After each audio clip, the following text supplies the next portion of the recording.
We're heading into Genesis 7. I'm going to start with verses 1 to verse 24. Alright, so we're going to finish chapter 7.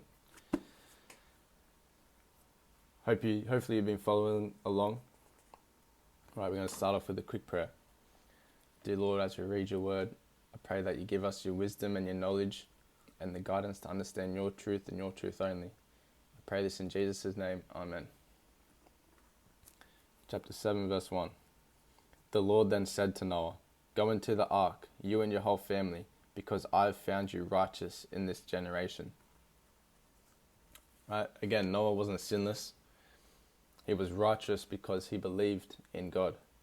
Right? For 120 years, the warning went out.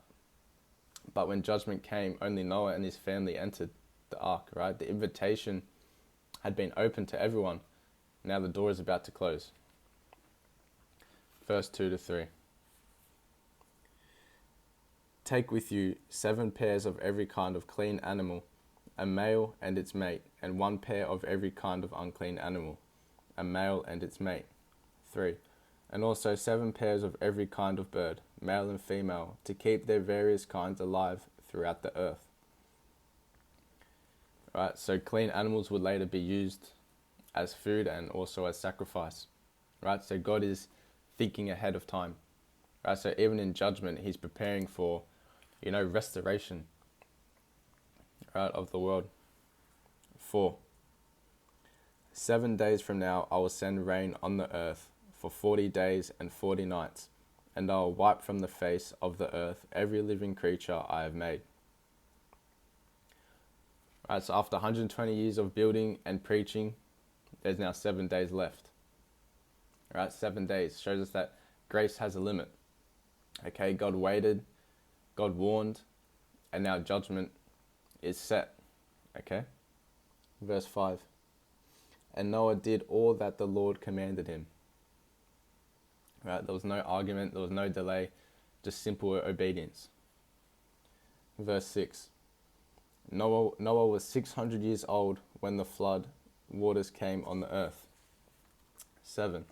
And Noah and his sons and his wife and his sons' wives entered the ark to escape the waters of the flood. 8. Pairs of clean and unclean animals, of birds and of all creatures that move along the ground. 9.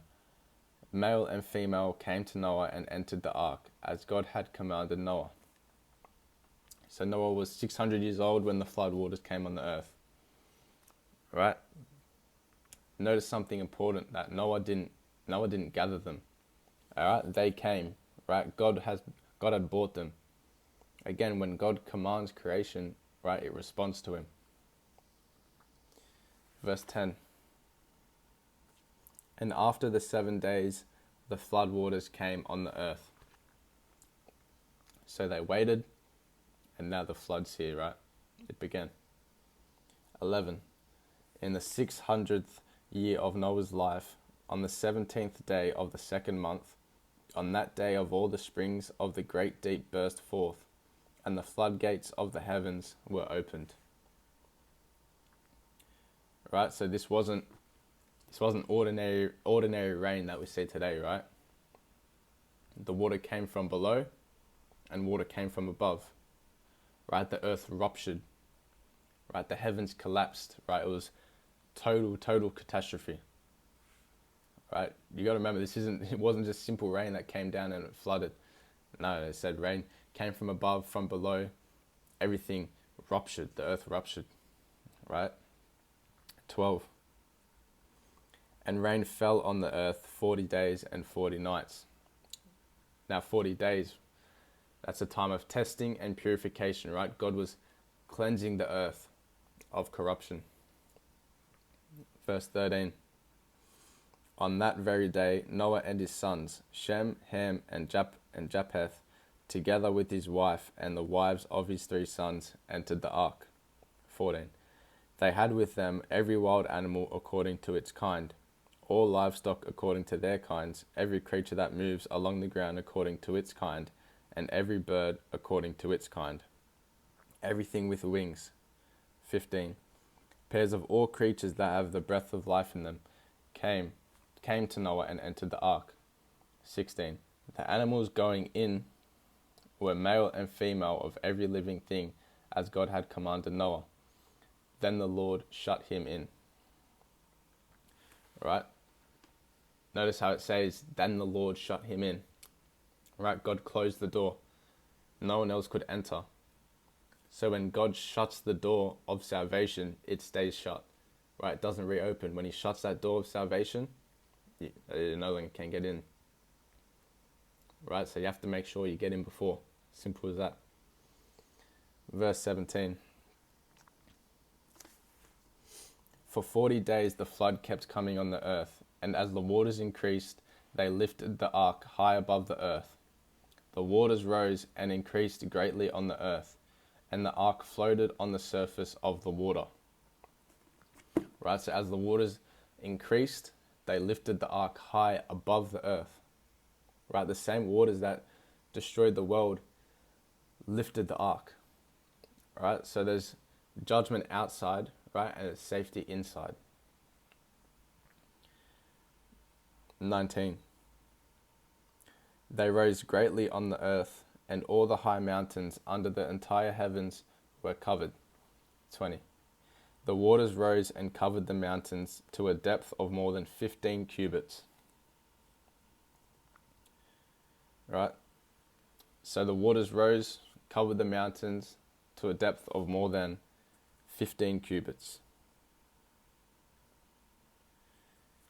So this isn't just the local flood, right? All the high mountains under the entire heavens, right? This was global. This was a global flood. 21. Every living thing that moved on land perished. Birds, livestock, wild animals, all the creatures that swarm over the earth, and all mankind. 22. Everything on dry land that had the breath of life in its nostrils died. 23. Every living thing on the face of the earth was wiped out. People and animals and the creatures that move along the ground and the birds were wiped from the earth.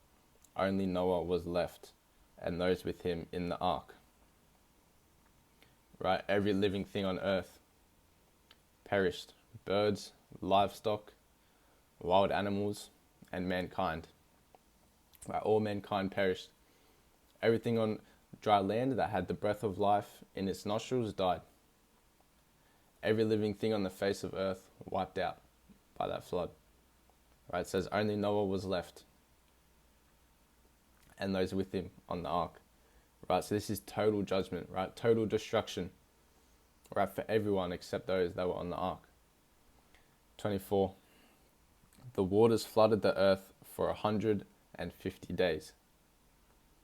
Right? That's 5 months. Right? Water everywhere. Right? The world reduced to what it looks like before dry land appeared in Genesis 1. Right? That's total destruction, right? Catastrophe. Right? Creation was undone except for one vessel of salvation. Right? That's chapter 7.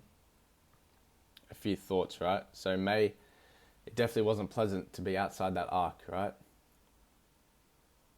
So it may not have been pleasant inside the ark, but it was safe, right? It is better to be inside God's provision than in his judgment, right? Than outside it, enjoying temporary freedom, right? The people outside the ark had temporary freedom right before destruction. Right, outside was destruction, and inside the ark was life. Inside God's, command and love was life. Right, and that principle has not yet changed. Right, outside God's commands, disobedience to God, right, leads to destruction. But inside, there's life. All right, I'm going to end it there. We'll move on to Genesis 8 next, in the next video. Pray that you'll have a good day. Good week. Pray that God keeps you safe and protected. And yeah, thank you guys for watching. Peace.